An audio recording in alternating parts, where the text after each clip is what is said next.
Hey, what's going on?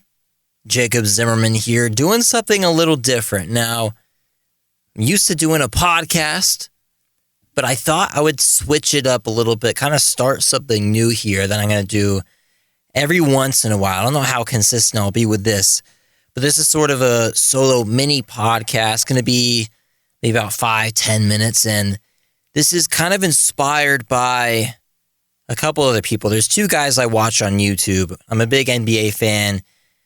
You guys know that. I follow basketball a ton, and some of the guys that help me out are the two guys on YouTube I watch a lot.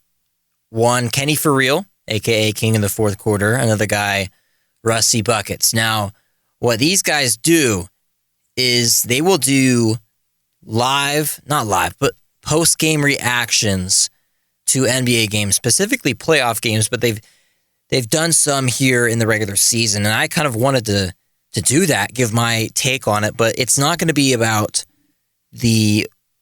just the games today. It's going to be kind of about the whole first week in the NBA. It started back on Tuesday, where we got things going with the Warriors beating the Lakers. Now, the Warriors upset the Lakers. Steph didn't play super good, but he got a triple-double. But Steph actually managed a couple nights later to absolutely go off. And when I say go off, I mean 45 points go off. I mean perfect from the field and from three in the first quarter for 25 points go off. And Steph Curry could possibly keep getting better, folks. 2016 might not be the best season of his whole career when it's all said and done. And that's crazy to say. When Clay comes back, I think the Warriors really need to be one of those teams that we look at and say, hey, they could really compete for a championship. And even before Clay comes back, they're looking good. And with Clay extra motivated from the 75 greatest players of all time list, he being snubbed off, and the Warriors franchise kind of joking about it with him, I think Clay will be ready. I think Jordan Poole, who we actually talked a little bit about him on my show, the Jacob Zimmerman Show, at 91.3 The Blaze, 7 to 8 p.m. every Thursday. Had Price Morris, James Guerin on. We talked about Jordan Poole. Could he average 20? I said yes, but that's assuming that they're going to rely on him a lot. Maybe they won't get that, though. That's one of my interesting takes. But another take I have from the week in the NBA so far is, of course, the Lakers. Now, everybody freaks out about LeBron James's teams every single year. And it's laughable at this point how you can't see the cycle. It's the circle of LeBron. I mean, it starts out, everybody says, man, LeBron, his team looks like crap. And I said before the season even started, I told some of my buddies, I'm like, hey, if you want, go put money down in Mesquite that LeBron is going to lose opening night. And it happened. They even lost the next game. Now, they just won. I'm recording this late Saturday night in Mountain Time on a Sunday. So an NFL day, but watched a little bit of the ending of the Grizzlies-Lakers game where they looked better.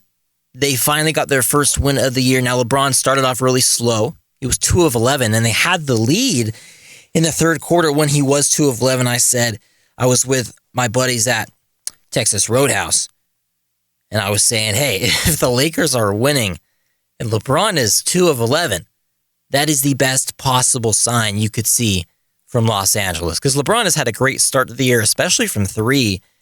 He was 10 of 20 going into this game, and he hit 4 of 9. So that puts him at, 14 of 29?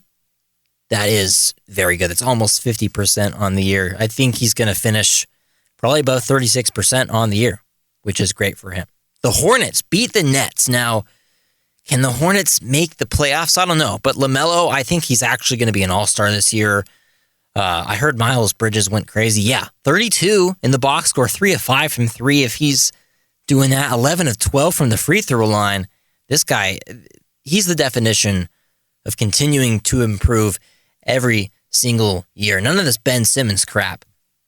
But Kevin Durant, he went off as well. He had 38 on just 24 shots. Only had 2 free throw attempts, so wow.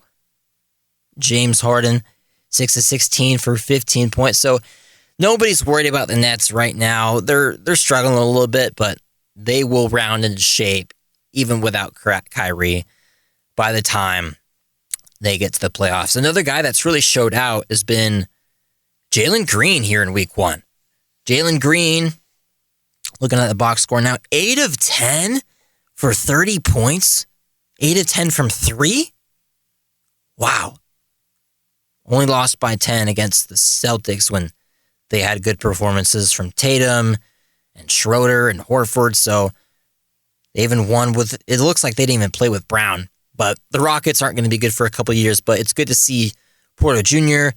It's good to see Christian Wood. It's good to see Jalen Green kind of establishing a culture there in Houston. And I think Jalen Green is probably going to be the favorite to win Rookie of the Year. How about the 76ers? Now, they've gotten off to a 2-1 start without Ben Simmons, and they've looked pretty decent without him.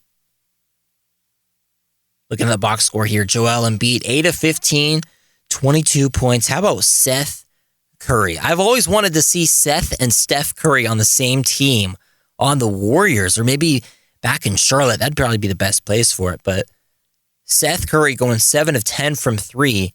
He's really underrated. Everybody talks about his brother. Nobody talks about him when he actually has a higher career 3-point percentage than his brother Steph. That's just nuts to say.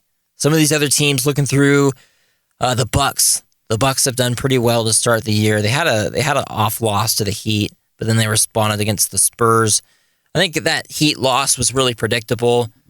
I bet Miami was feeling really frustrated at getting swept last year to Milwaukee, and they got revenge. But regular season revenge does not really matter. Giannis only had 21 in this one, played 30 minutes. Giannis might not win MVP, and the main reason for that is he won't play enough minutes because they get a lot of blowout wins.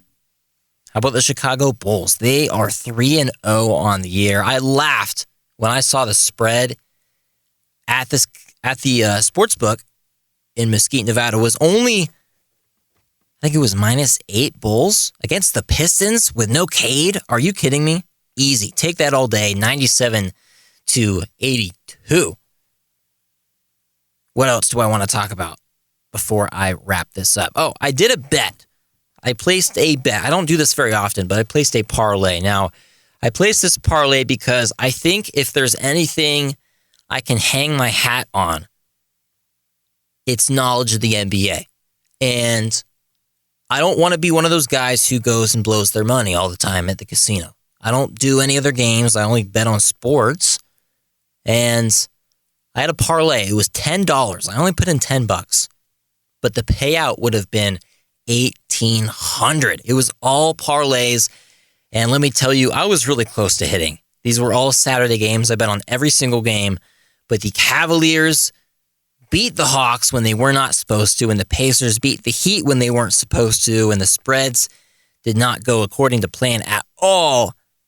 And man, I took the L. I lost my $10, but I went 6 for 8. I hit on all the other games, so maybe one of these days I'll get lucky, combined with my great NBA knowledge, and I'll cash out big. I'm Jacob Zimmerman, and kind of mixing it up. That's kind of my week 1 thoughts, although there's not really weeks in NBA, but kind of doing what I can to get this podcast thing done. And I kind of like the idea of, I've always kind of liked the idea of doing this little series where I react to games or weeks in the NBA. And I think I'm going to do it every once in a while because there's definitely stuff to talk about here in the first week. So that's going to do it. I'm Jacob Zimmerman, not on 91.3 The Blaze, but this will be posted onto my YouTube channel. If you have not got the chance to see my radio show or hear me call games, that is on 91.3 The Blaze. Have a good one, everybody.